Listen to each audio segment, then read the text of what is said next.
We're going to make a monogrammed or personalized canvas. We will be using something that we haven't talked that much about here at Custom Crops, the Silhouette SD. It's made by Cricut, really similar to the Cricut, but gives you the additional ability to cut basically anything that is in PDF form, I think, or vector form. It works just like the Cricut. If you open this little lid here, you'll see that the blade is over here. It comes with 3 different size blade caps. The blue is in there, and it's very, very easy to change it out. So I would just turn this wheel, pull the blade out. Here's the little cap that I can unscrew, and then I can screw on the yellow if I want to, or I can screw on the red, depending on what your media is. And the software that you can download to use the Silhouette SD actually kind of gives you guidelines for what cap you should be using depending on your media. So that's what we'll be featuring today.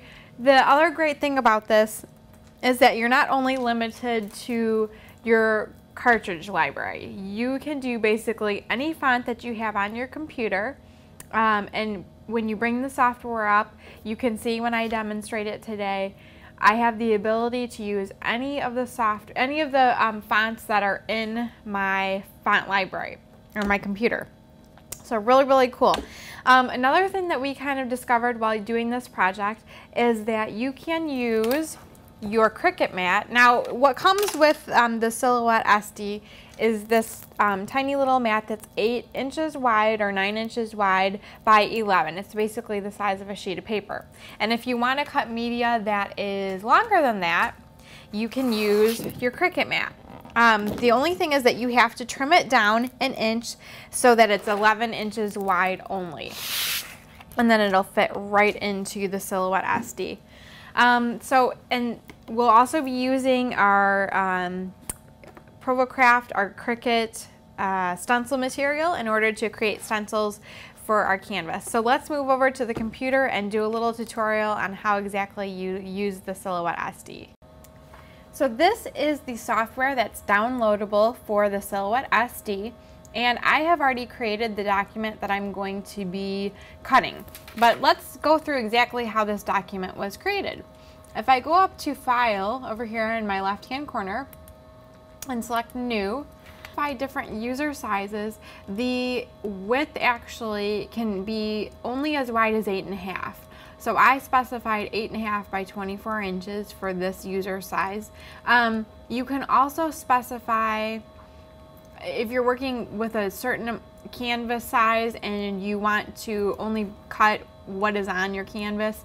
The reason that I did a longer document was because my M is actually going to be behind Miranda. So I needed to cut longer than my actual canvas size was.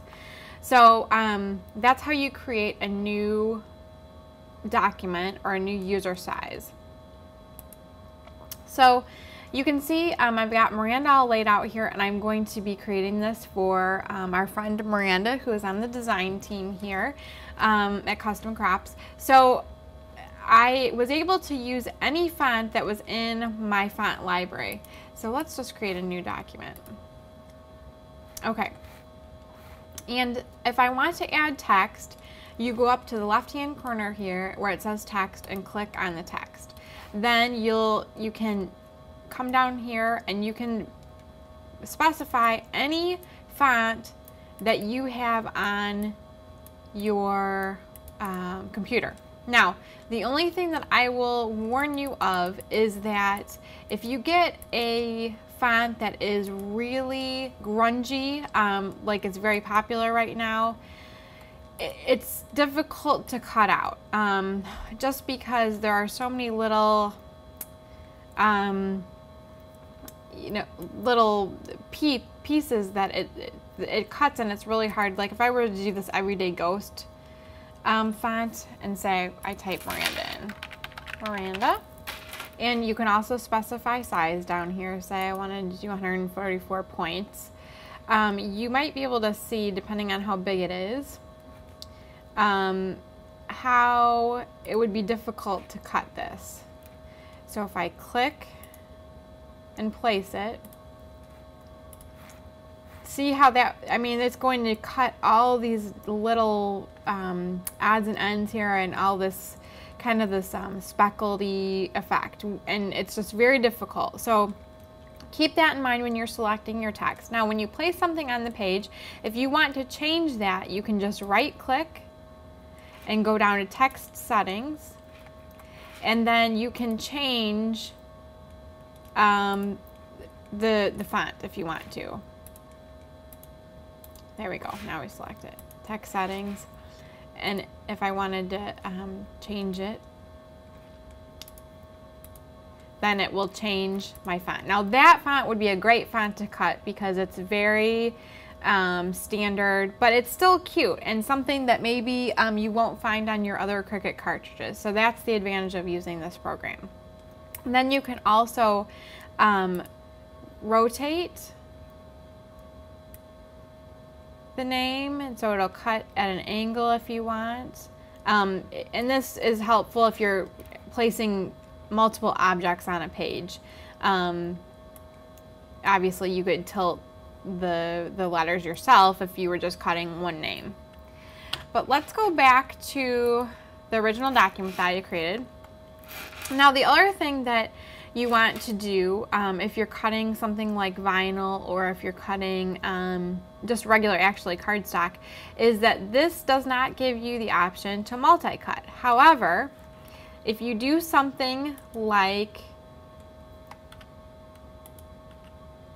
you'd highlight your letter, you'd Control C, which is the shortcut for copy, and then Control V, you'll see that my letter now turns yellow, and that means that it's going to actually cut that twice because there are actually two M's there. You just don't see them. Now for Miranda's name, you also have the option, see I've already Control C, Control V that, so it will cut that a couple of times. You also have the option of welding letters together, and I think that's under Edit, and you want to select Weld Shapes. So what that does for you if you're cutting vinyl is that it will allow these letters to be all connected. Even though you may not be able to see it, in a regular font, these letters are all separate. And so when you cut it out on vinyl, you'll be pulling out individual letters, which kind of defeats the purpose of a seamless vinyl application. So you want to make sure that you do your weld shapes as well. Okay. So Miranda's name is all ready to be cut out here.